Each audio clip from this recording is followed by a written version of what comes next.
책자와 추정 분담금이 등기로 발송이 될 예정이에요. 조합 설립 동의서를 제출하기 위해서 꽤나 많은 준비물이 필요합니다. 지장을 찍어야 되기 때문에 인주가 있어야 되고 당연히 펜이 있어야 되고요. 물티슈나 이런 것들이 준비가 돼야 되고, 이제 여러 명이서 한 주택이나 토지를 공유로서 소유하신 경우는 이게 좀 복잡해집니다.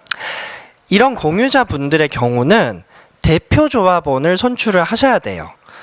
대표조합원은 공유자 여러 명에서 논의하셔가지고요, 결정을 하셔야 되는 거고, 보통 부부 공동명의가 대부분이시거든요. 그럼 부부 중에 한 분이 좀 총회에 참석하셔서 의결권을 행사하는 의미가 있는 건데, 그럼 총회에 참석을 좀 웬만하면 하실 수 있는 분이 대표조합원을 해주시는 거가 좋을 것 같아요.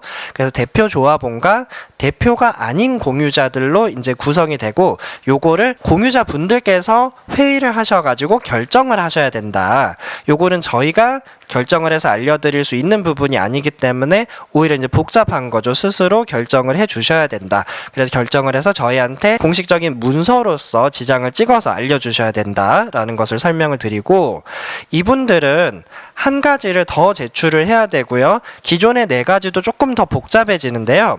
일단 개인정보 이용 동의서는 대표조합원이든 대표조합원이 아닌 공유자분들이든 모두 다 작성을 해주셔야 돼요. 공유자가 5명이면 5분 모두 다 문자도 받으시고 전화도 받으셔야 되기 때문에 개인정보 이용 동의서를 작성하고 지장을 각자 다 찍어주시면 되고요. 반면에 두 번째로 조합 설립 동의서 앞면 뒷면은요, 대표를 뽑았잖아요. 그래서 이 조합의 설립에 동의를 한다라는 창립총회의 의사 표현을 이 대표조합원분께서 해주시면 됩니다. 그래서 요거는 다른 공유자들께서는 작성을 안 해주셔도 되고, 대표로 선출된 조합원께서 작성을 해주시면 됩니다. 그리고 아까 이제 창립총회 개최를 위해서 대표자를 뽑는 내용들, 그 5분 사진 기억하시죠?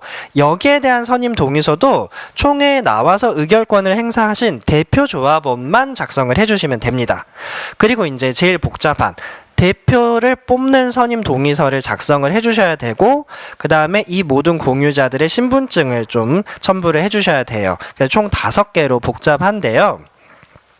하나씩 살펴보면 개인정보 이용 동의서는 모두 다 작성을 해주셔야 된다. 방법은 위에 적어주시고 면적 같은 건 비워주셔도 되고요.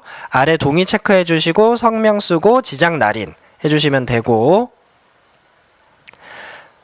조합 설립 동의서는 대표만 작성을 해주시면 돼요. 표결을 하는 대표조합원만 작성을 해주시면 되고요. 위에 주민등록상 주소를 작성을 해주시고 아래는 앞면에 지장을 찍어주시면 됩니다. 그리고 뒷면에도 성함을 쓰시고 지장을 찍어주시면 되고요. 이렇게 조합 설립 동의서를 작성을 해주시면 됩니다. 그리고 창립총회 대표자 선임 동의서도 대표조합원만 작성을 하시면 됩니다. 아래쪽에 소유주택의 주소를 적어주시고 성함이랑 지장을 찍어주시고요. 그리고 대표자 선임 동의서는 회의를 하셔서 누가 대표를 할지를 공유자 분들께서 결정을 해서 저희한테 알려주시는 거예요. 지장을 찍은 공식 문서로서 알려주시는 거죠. 요 경우는 지금 3분이 공유자라고 지금 가정을 해봤는데, 희동구님, 히딩크 감독님과 홍길수님과 둘리가 있는데, 이제 총회에 참석을 자주 해주셔야 되는 분이 사실 대표를 해주시는 게 좋아요. 그리고 대표 조합원은 지분이 적은 분이 하셔도 괜찮습니다.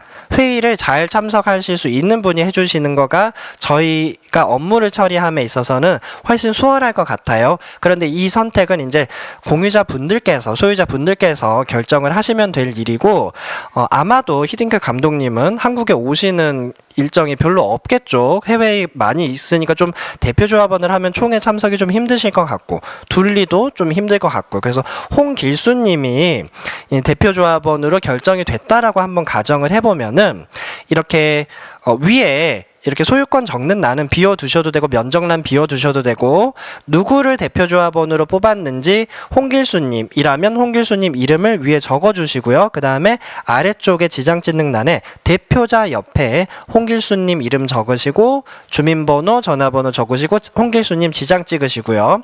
그 다음에 둘리님이랑 희동구님은 아래 위임자로서 이 개인정보를 적어주시고 지장을 찍어주시면 됩니다.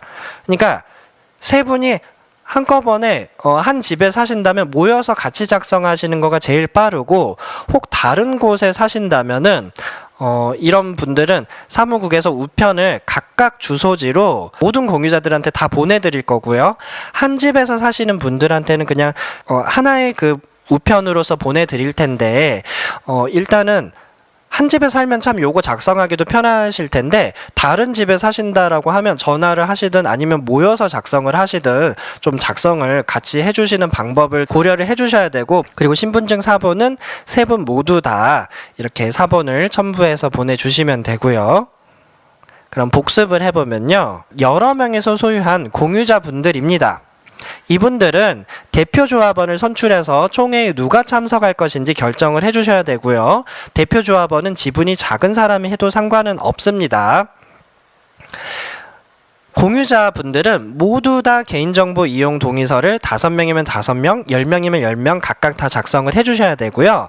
대표를 선출했다면 대표 혼자서 이 조합 설립 동의서 앞면 뒷면 작성해 주시면 되고, 대표 혼자서 창립총회 대표자 선임 동의서를 작성해 주시면 되고요. 그 다음에 모든 사람들이 좀 되도록이면 한 곳에 모여서 대표조합원 선임 동의서를 작성을 해 주시고요. 그 다음에 모든 분들의 주민등록증을 첨부해 주시면 됩니다. 그리고 요 내용들이 사실 좀 생각보다 어려워요. 이게 혼자서 하기 좀 스트레스 받는다 싶으시면요, 그냥 우편 받은 그 우편물을 뭐 뜯지 않고 오셔도 괜찮아요. 그냥 그거를 꼭 가지고, 왜냐면 거기에 검인 동의서가 들어있으니까요. 검인 동의서는 수량이 한정이 된 거예요. 맨 위에 보시면은 구청의 도장이 찍어져 있거든요. 그래서 요거는 한정적인 수량이기 때문에 보물과 또 같은 거예요. 저희가 잃어버리면 다시 신청을 해서 다시 받아야 되거든요. 근데 그 절차가 복잡하니까 꼭 동의서를 우편물을 가지고 사무실을 방문을 해주시면 사무실에서 작성을 해주실 수도 있고, 스스로 이제 작성을 해주신 다음에는 우편으로 요 사무실의 주소로 우편물 발송을 해주셔도 됩니다. 감사합니다.